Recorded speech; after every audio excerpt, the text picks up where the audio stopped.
Hey everyone. So, do you really open up to your family? I mean, really, are you willing to be in that vulnerable place with them? But obviously, like kind of telling it like it is, but also coming from a place of compassion.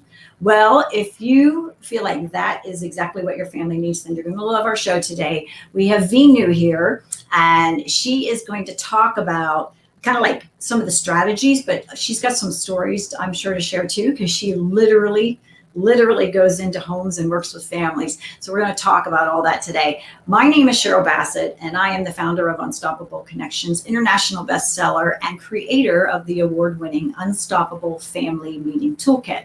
I am also your host for the show, Kitchen Table Conversations. Families do tap into my four gifts, which really I get to share, which create this unshakable, unbreakable foundation for families to build a foundation of trust. If you would like to learn more about the work I do around families, you can go to unstoppableconnections.com. Or if you have an interest in being on the show or you have an idea for the show, you can also reach out to me at kitchentableconversations.com. Now, I like to set an intention for the show, and I do this for every show because I feel like it's so important. But what we do is we come into it in a space of really with an open heart and open mind.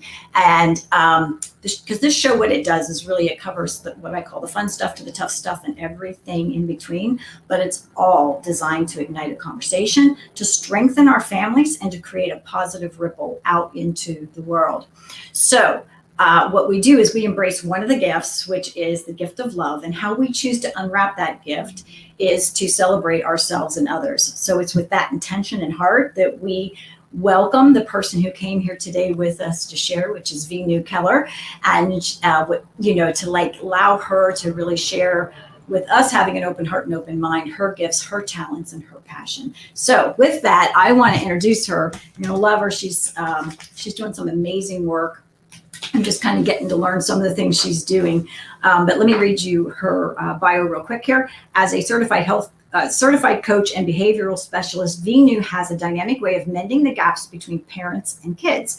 She's created a 4-day program called the In-Home Turnaround. This program allows Veenu to move in with a family. She's going to move in with your family and bring peace, though, back to the home. Some actually call her the kid family whisperer.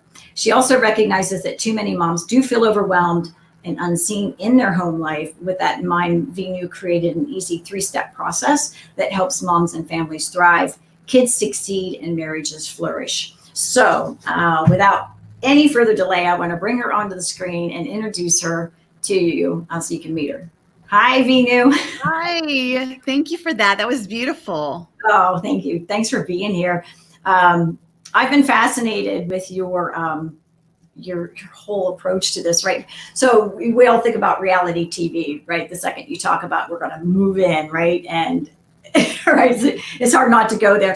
So but I like to start out every show with really kind of understanding what everybody has a story as to why they kind of landed doing what they're doing. What was your passion? What drove you kind of like to what you do? Well, it's interesting when we all really start to understand what passion means. I grew up in California and I felt very isolated. I felt very alone. I had suicidal tendencies since the age of 13. I was in a psych hospital. I used to self-harm, and I got married at a young age. I was just in search of that connection, that love, like anything to make me feel important. And in doing so, I just kind of was living to die. And I had 2 children with my ex-husband, and I became a single mom. And really my outcome was, let me just get them grown up and 18, and then I can finally say goodbye. Like, this was not a great life, and maybe the next one will be better, and that was really my intention. And, by the grace of God, and ironically, I feel like it was my faith in God that really pulled me to where I am today. I just had this underlying unconscious belief that I was put on this earth for something, and I was in search of it, and I just didn't know what it was. And when, by coincidence, an acquaintance said, you need to go to this event. And I'm like, okay, I have $20 in my name. I'm on a fixed income. But you want me to pay how much to go see who? And like, oh, it's Tony Robbins. I'm like, Tony who's that? And like, have you seen the movie Shallow Hal? I'm like, nope. And they're like, well, look, do you like your life? And I'm like, is that a trick question? You know, I mean, I'm in mental health. Are you going to commit me or something? Like, who are you? You know? And it all turned out that I ended up in Atlanta, Georgia in 2007. And I left there understanding that suicide was a non-negotiable. I just got chills. That was the first time in 21 years that I decided I was going to live. And it was probably the hardest decision I had to make because I didn't know what that meant. Mm-hmm. And here, he's like, you got to love yourself. You got to feel good about yourself. And I'm like, what does that look like? What does that feel like? And so it's so great to tell people, we're going to build your self-esteem. We're going to make you feel better. We're going to change your story.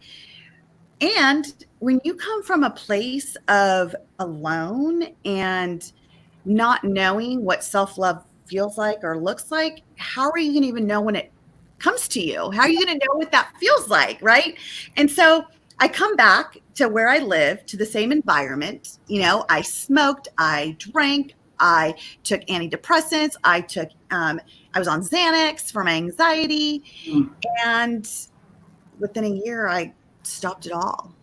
I took myself off. I stopped therapy. I was in therapy for 10 years and I decided to live. And so, one of my mentors, who's a close friend of mine, her name's Lauren LaHave, she said to me in 2008, she says, you have to clean up your own backyard before you go clean up somebody else's. Mm-hmm. And again, I'm like, okay, let's start cleaning it up piece by piece. And it was a journey, I wasn't the best mom that I could be. I didn't know that then because you're only doing the best. Well, yeah, yes.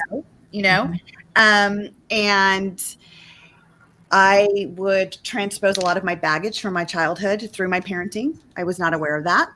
And I decided that, okay, it's time to live. So what am I going to do?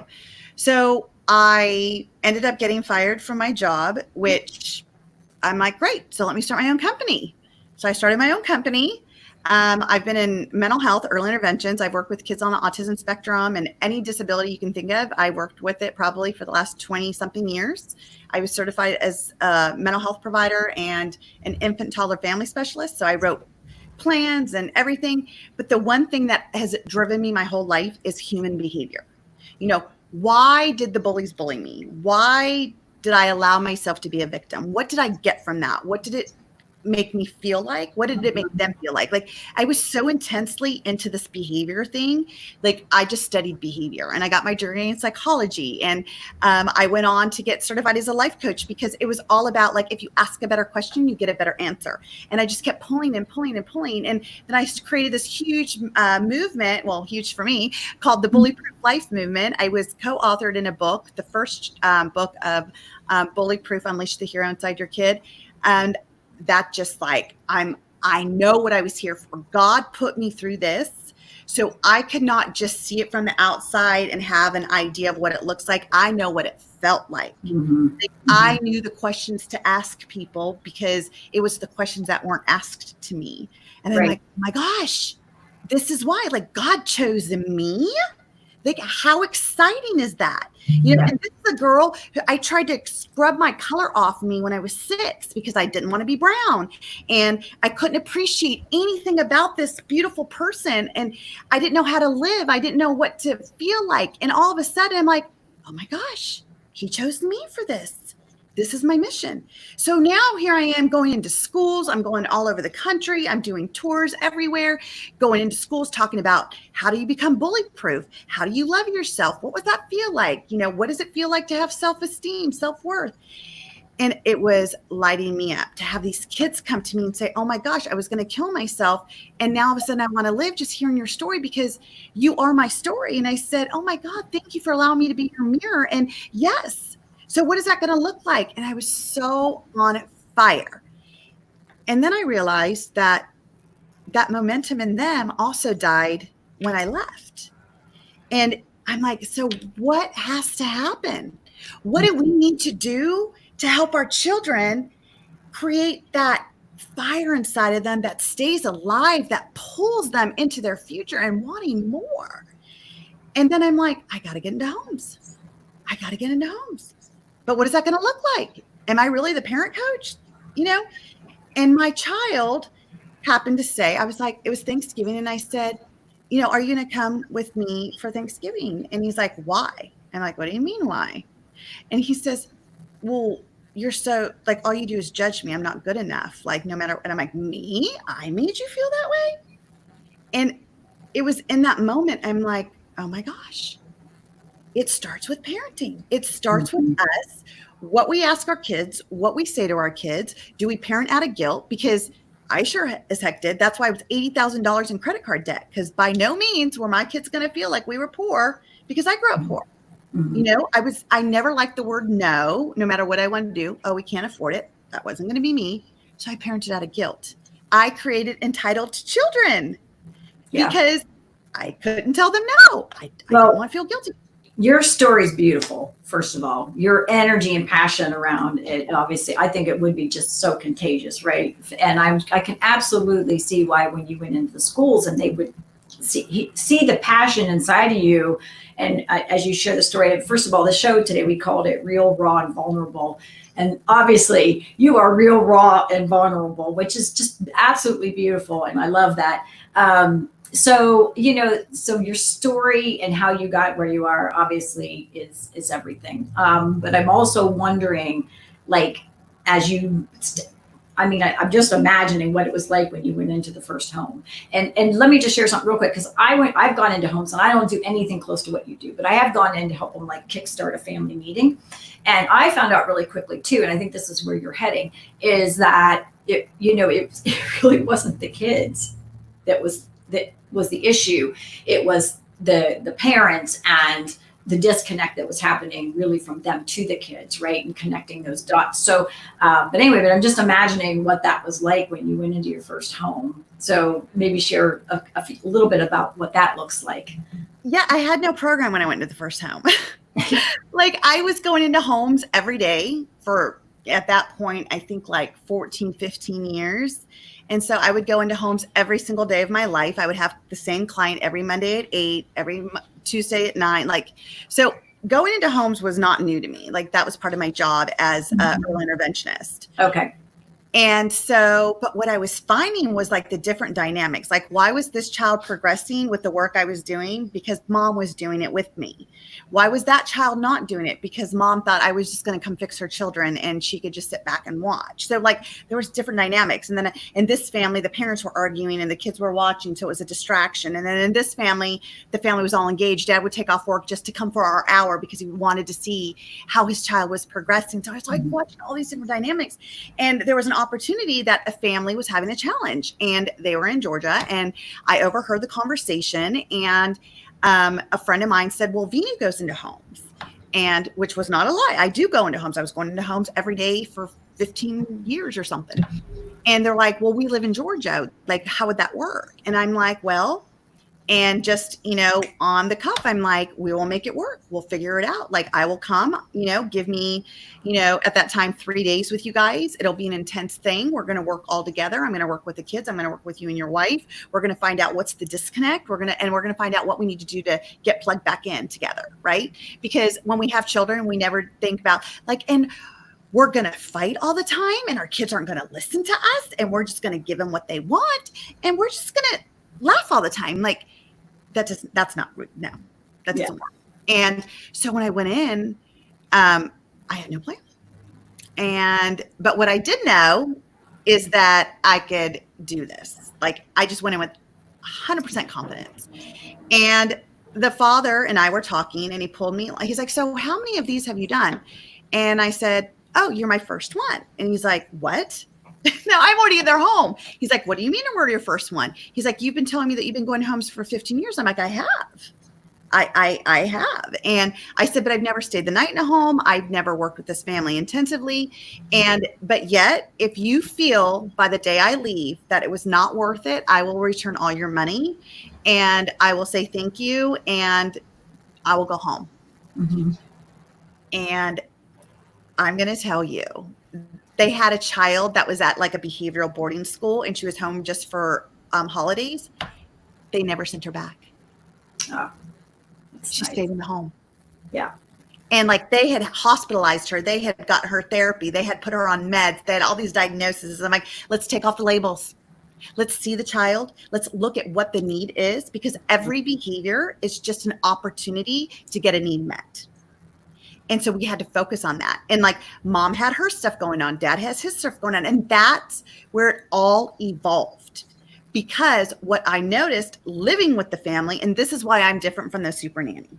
Right. I don't come in and I don't leave and go have dinner on my own and stay in a great hotel and then come back. I stay in it. Right. So when we're all, oh, we're going to bed. And then all of a sudden I hear some yelling. I'm like, knock, knock, knock. Hey, so let's talk about what's going on here. And like, so I'm like real and raw in your face, like we're going to work with this. Right. And I realized in that moment that it was about the parents, because we project our baggage when we don't work on our baggage, when we're not aware of our baggage. And right. And we're creating these behaviors because there's still that need, that little Veenu inside of me, you know, or that little Jennifer inside that mom, or that little Alex inside that dad. And, you know, by the way, I'm making up names for, because right. you know, I'm working with these like little people inside these big bodies that are parents, and I'm getting to the core of it. And we're doing, and I'm just ripping off the Band-Aids, and we're really just looking at the wound so we can heal it. We could find the gift in it and we can move on. And that is why I say my program, I get the mom to be seen again. I get the father to give presence again.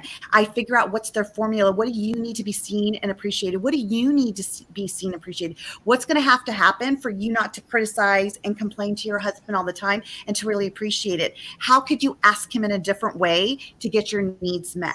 And what happens, Cheryl, it's mind-blowing. The first question I said is, tell me what your wife needs. And he's like, I don't know. And I said, thank you for your honesty.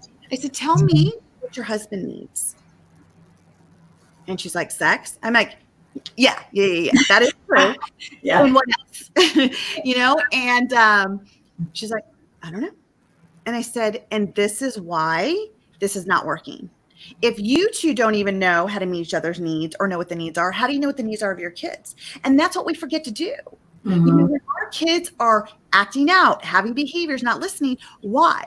Because we will close our computer, shut our phones down to spend 15 minutes reprimanding, redirecting, over and over and over, repeating ourselves. And that child's like, I just got 15 minutes of mama time. And it wasn't interrupted. There was no texting. Mommy didn't take that call. Mommy gave it all to me. Yeah. And we created that in them. Yeah. And why? Because we never asked them, what do you need from me? What does quality time look like to you? And a child may say, well, I just want you to watch one episode of Pokemon with me, or I just want you to read this one book with me. You'd be surprised what just that little moment they need. And in our minds, like, we don't have hours. Well, guess what? They don't need hours. Yeah. Well, so I had read the book, and I've shared this before, the 5 love languages, right? Yeah. And it's just so powerful because, you know, I found out, and there's one for kids, but really essentially the same concept, right? I found out my one son at a very young age was physical touch. So I used to drag him around the house with my leg dragging with him, right? And I would be like, oh my gosh, like this kid just hangs on me, right? When I found out his love language was physical touch, all I did was shift in the morning, 15 to 20 minutes, that he sat on my lap, that we were, you know what I mean? Like whatever it was, but close proximity. To this day, David is, it's still physical touch, and we will take a walk and he will walk me off the sidewalk, you know? But knowing that, my other son was all about words of affirmation. And actually, all of us in the dynamic of knowing that, David used to put up Post-it notes on Brian, like, you know, if he had something big coming up, like, you got this today, you know, like, you know, so understanding, but, you know, you're right. Most families don't take the time to delve into those things to really understand, you know, what is it? They talk about the golden rule, treat others as you would want to be treated, right? Kind of thing. But really, there's a platinum rule, which is to treat others as they would want to be treated. Correct. And that is huge. And, in the peer group, so I'm a trainer for one of the biggest personal growth speakers out there. And, that's one of our trainings. Like, we're part of an elite team. And they're like, you need to stop thinking of the golden rule. You need to start thinking of the platinum rule, because it's not about you. When you're serving somebody at an event, or you're serving your client, or you're serving that family, it's not about you. It's their model of the world. And what does that look like? And just recently, I got certified as that behavioral consultant because I understand the DISC. And not only that, like, I understand it in children now. So if you know your child's personality and they're like a high C where they need everything, in an organization, a list form, and I teach you how to do a schedule, and all of a sudden you're like, oh my gosh, my child's listening. Yeah. Because I understood what they needed. And when you told them they didn't do it good enough, you broke them, because criticism is our highest fear. So in order to get to support your child, don't ever give them, criticism. What you want to say is like, that is so amazing. And what would it look like if we did it that way? And you're going to blow they're going to be like, oh, no, let's try it. And because they're a high C, they want it concise and perfected. And all of a sudden you've empowered them, and all of a sudden it gets done. And these parents are like, Veenu, this is amazing, because I understand not only the love language, like I put all of it together, And so, like, if they are that touch person, just rubbing their back and just saying, you know what, that looks amazing. And oh my gosh, can you imagine if we did it that way? What would we have? And that child lights up because you've hit every single one of their internal dialogue, right? That hidden motivator of what they need that's going to get them going where they want. It's, again, creating that pull versus push. Right. Yeah, absolutely. Well, I love all of that. And I know you had talked about in some of our stuff about like how it is that we teach our kids to celebrate. Right. And and I feel like that's such a big thing. And I feel like even as adults, we don't do that enough. Right. So what are some of the things like if a family, one of the things is obviously you can only go in so many homes, right? Because you're one person. And I know you're creating some online stuff. But if you were going to have a family sit down and kind of like, what would be their start point at the kitchen table? Like, let's say a family, to some extent, I'm going to put a caveat with this. Like, if your family can't communicate at all, it's a really hard place to even get started, right? But let's say a family sort of has some foundation in place, and they were going to sit down. Where would you have them potentially start to have a conversation? This is such a beautiful question. So I just wrote my ebook that's now available as of 2 days ago. And in it, it's the 3 proven steps on raising your child's self-esteem, right? So teaching your child they're enough. And in that is my 3rd chapter. We have to teach our children to celebrate. And in doing so, one of the things that I tell them is like, if you can't capture that magic moment and celebrate it, how do your children know what that magic moment is? And ironically, I have an alarm system and it goes off every 2 hours. So it's probably going to go off in a half hour. And it says, give and receive love. So I'm going to tell you a quick story. We were in Hobby Lobby. I had 4 of my kids with me. And we were looking for activities for them to do during the day. And so they wanted to do tie-dye and stuff. And so then we were looking for other material and all this stuff. And all of a sudden, my alarm goes off. And I'm like, stop. And they're like, what? And I'm like, we have to take a moment to give and receive love. So I want you to think about that. And when we get in the car, I'm going to ask you, what was your moment? And so we get in the car and I go one by one. I said, I want you to tell me, how did you give love and how did you receive love in that moment or at all today? So I got their mind thinking about that. And like, wow. And how did that make you feel? Because I really want them to integrate that feeling of knowing what that is. Because remember what I said in the beginning, I didn't know what self-love was. So even if I did have it, I didn't recognize it. So I'm on a mission now. Because everything I teach, I just want everybody to know, I also practice it.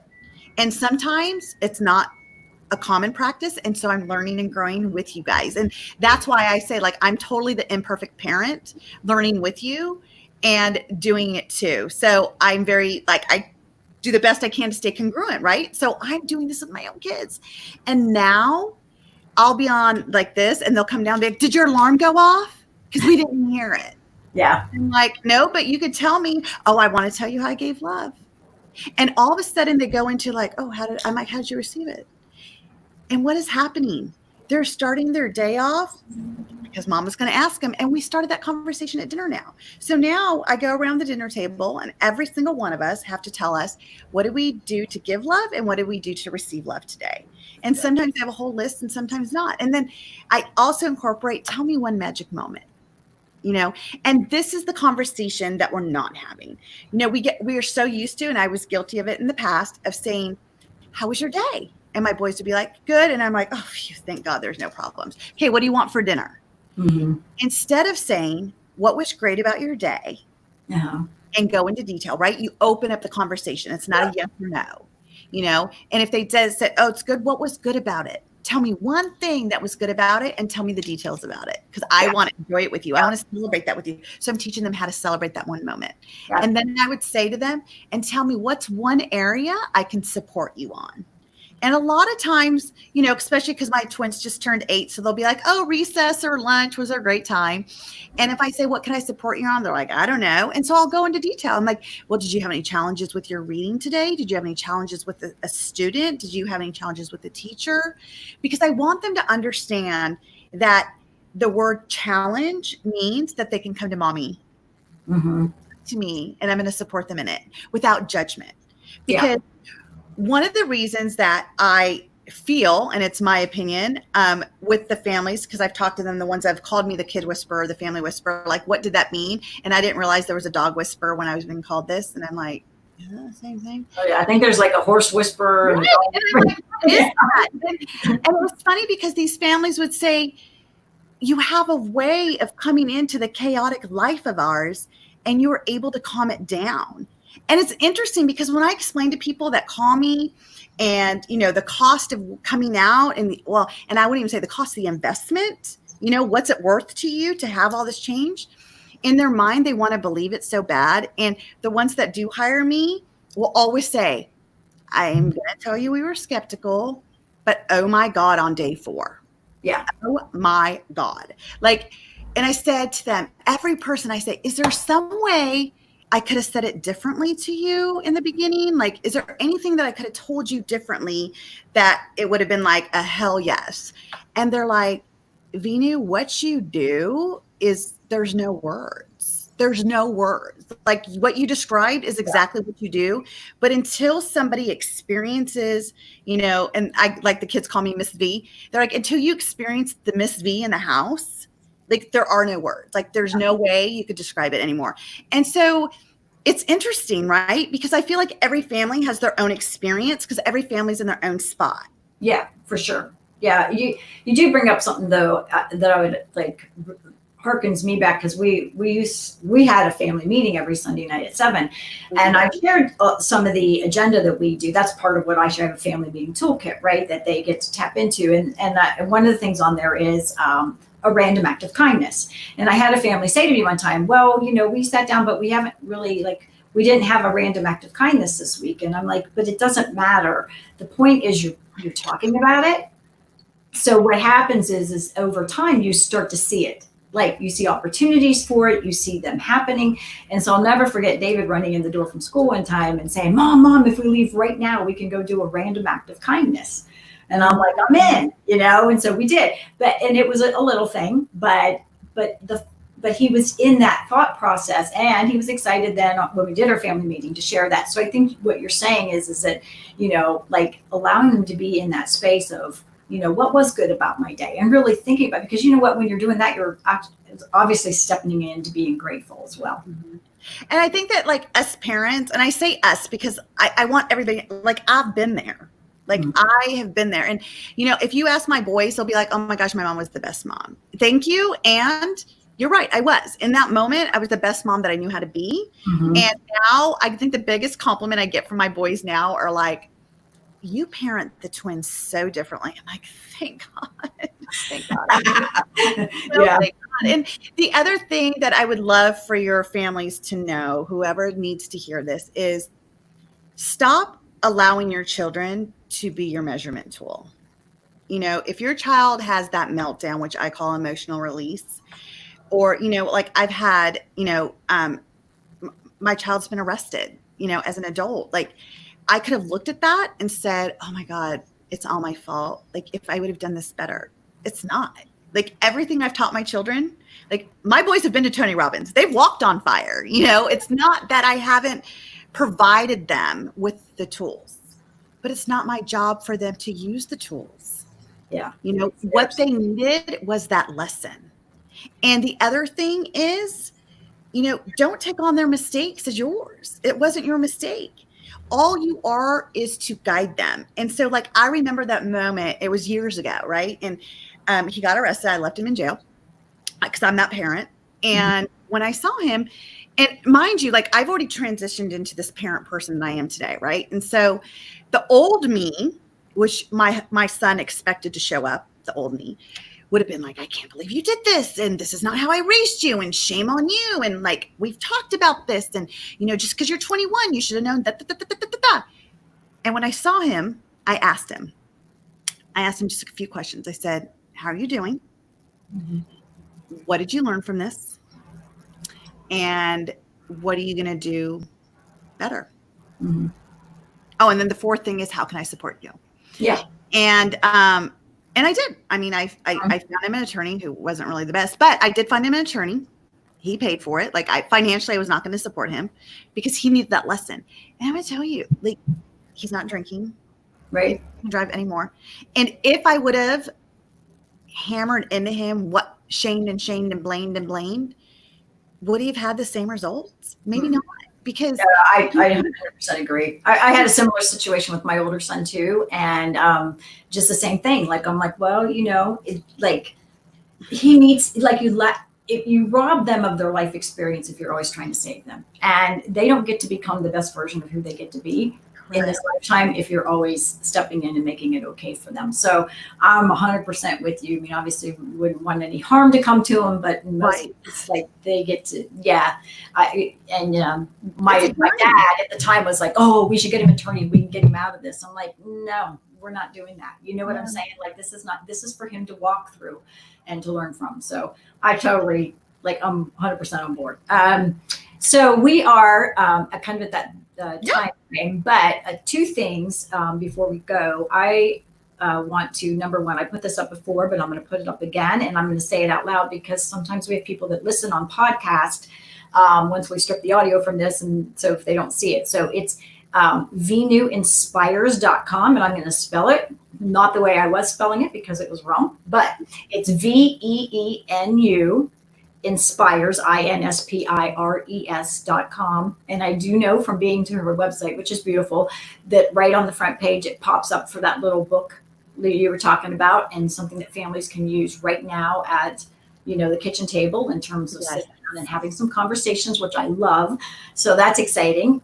So again, VeenuInspires.com. And then you've kind of done this already, but just, I guess, real quick, because we always close out the show with what I call a dot, which is a drop of thought. It's really a pearl of wisdom, but we have a concept around a dot, which is just like, how do we connect the dots in our lives? But what's a little drop of thought you would want to leave with families or with parents or whatever, but just some kind of like last parting thought before we go. So I kind of just let intuition kind of take over and let flow. So what I feel at this moment that your parents need to hear, whoever's listening to this, is that you're doing good. Stop judging yourself, take off the labels. I just wrote an article on taking off the labels of parenting and just really connect. Our kids, more than anything right now, need us to connect with them. Yeah. So just connect and stop beating yourself up. You are doing amazing. Like where you're at in your life with your kid, you're doing amazing. Yeah. And there's always another level, right? So that's all we live for, is like, how can I make tomorrow better than I was today? Yeah. And what did I learn? And how can we support each other, right? Yeah. So there you go. You're saying it's coming back to it. So beautiful. And I love your energy. I think that people are going to really relate to what you're sharing, and you already know that they do, but I'm excited for the rest of the audience. And as we kind of continue to roll out some of your stuff over time, I'm excited about this being a part of that journey. So thank you for being here. Absolutely. I also just share a parting thought. Mine's the same that I always do because it's really the heartbeat of everything I do. But, ripples don't flow in, they flow out. And if we really want to see change out in our world, it starts with us, and it starts in our own homes with our own families first. So thank you for all that came here today to be a part of this beautiful ripple that we're creating, and for joining us on the Kitchen Table Conversation Show. Till next time, go love your family.